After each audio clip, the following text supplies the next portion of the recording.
Tras 8 años de investigación, científicos de las universidades de Granada y Almería han conseguido obtener una proteína que podría impedir la infección en las células.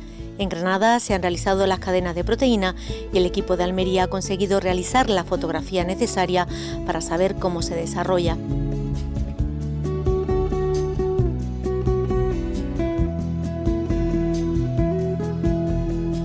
Hicimos un proceso de diseño en el que generábamos artificialmente en el ordenador una molécula que se parecía, que imitaba de alguna manera a las moléculas naturales del virus. Y posteriormente, una vez diseñada el prototipo de molécula que queríamos producir, la secuencia de aminoácidos de esa proteína se enviaba a unas empresas colaboradoras en el consorcio europeo para que esa proteína se produjera físicamente. La proteína, una vez producida, se distribuía a diferentes grupos que participan en el proyecto, entre ellos volvía a nosotros, y nosotros nos encargábamos de estudiarla, es decir, caracterizarla biofísicamente. Del ordenador al laboratorio, el equipo de investigadores consiguió producir una molécula que imitaba la glicoproteína GP41, que es como se conoce a la del virus del SIDA, y que permite su entrada en las células del sistema inmune. Los científicos integrados en el proyecto a nivel europeo iban buscando una vacuna. El origen de esta molécula, inicialmente se diseñó esta molécula como un candidato a vacuna. Entonces, lo que tratamos es diseñar una molécula que imitara una parte concreta de una de las proteínas del virus del SIDA. Posteriormente nos dimos cuenta de que esta molécula que diseñamos como vacuna resultaba ser un inhibidor potente de la infección del virus sobre las células. Inhibía la capacidad que tiene el virus de invadir, de fusionarse a las células e invadirlas. Y por eso tratamos de estudiarla más en profundidad. Durante este tiempo han diseñado una treintena de cadenas proteicas hasta dar con la que ha resultado ser un inhibidor del virus. De las 30 y tantas moléculas, muchas de ellas han pasado todos los filtros de estudios inmunológicos, etcétera, etcétera, y se encuentra alguna de ellas ya en las primeras fases clínicas.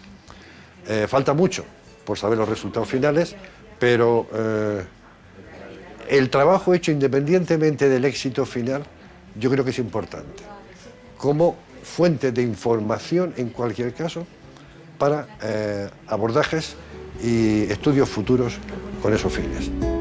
Tras el diseño de la proteína, los investigadores dieron un paso más y consiguieron hacerla crecer en cristales para exponerlos a los rayos X del sincrotrón alfa y obtener la fotografía que confirmara sus propiedades.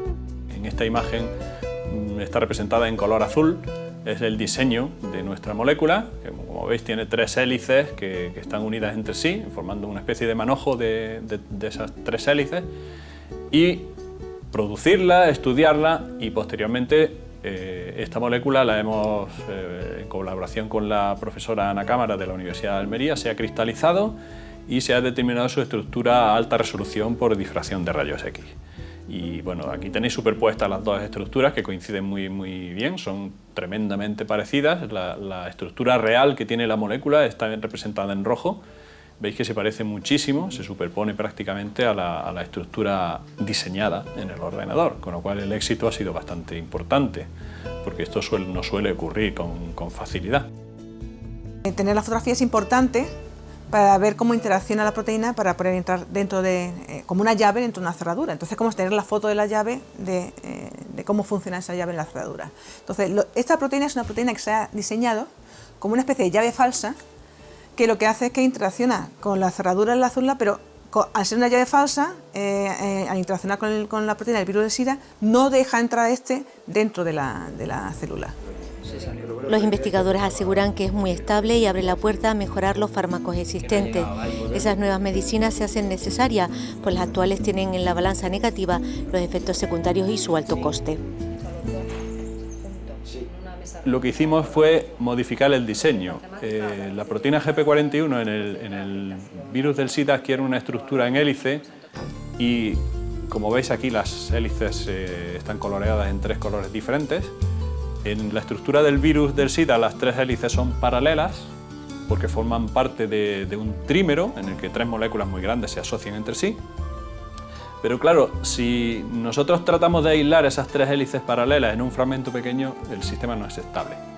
Entonces lo que hicimos fue modificar la estructura revirtiendo la dirección de una de las hélices y ligándola con pequeños segmentos de conexión en el ordenador, y construimos una estructura que en principio nosotros pensábamos que podía ser perfectamente estable y mantenerse estable una vez producida. Mejora muy sensiblemente las características físico-químicas, digamos, por decirlo de alguna manera, del fármaco anterior. De tal manera que esto es una proteína que se puede utilizar como fármaco. Ahora mismo no está, vamos, que hay que hacer una serie de pruebas para poder comercializar esto como fármaco, y que eso está en manos de una serie de empresas que son las que han participado en este proyecto europeo. Debido a que tienen una estructura muy estable, diseñada precisamente con ese objetivo, esperamos, porque todavía esto está en fase de desarrollo, esperamos que en algún momento se pueda desarrollar y hacer ensayos de farmacocinéticos para ver qué dosis son las necesarias. Esperamos que sean mucho más bajas que el fármaco existente. Y como consecuencia de ser más estable y ser eficiente con menos dosis, los tratamientos van a ser mucho más fáciles de seguir, van a ser más económicos, y además nuestro fármaco es mucho más efectivo en los ensayos in vitro que el Fuceón, porque es capaz de inhibir un abanico mucho más amplio de cepas del virus del SIDA, que es muy variable y desarrolla resistencias. El SIDA sigue siendo un problema mundial y es complejo, incluso para los propios científicos, pues permanece en el cuerpo a pesar de la medicación que le suministran los pacientes. El problema del virus del SIDA es que una vez que se ha invadido células de tu organismo, su material genético se inserta en el tuyo y queda residente. Incluso aunque tú elimines todos los virus que circulan por tu torrente sanguíneo con algún medicamento, tus propias células contienen el material genético del virus, que está residente, está latente. Si dejas de tratar con ese fármaco, automáticamente se vuelve a reproducir el virus, porque tu material genético lo contiene.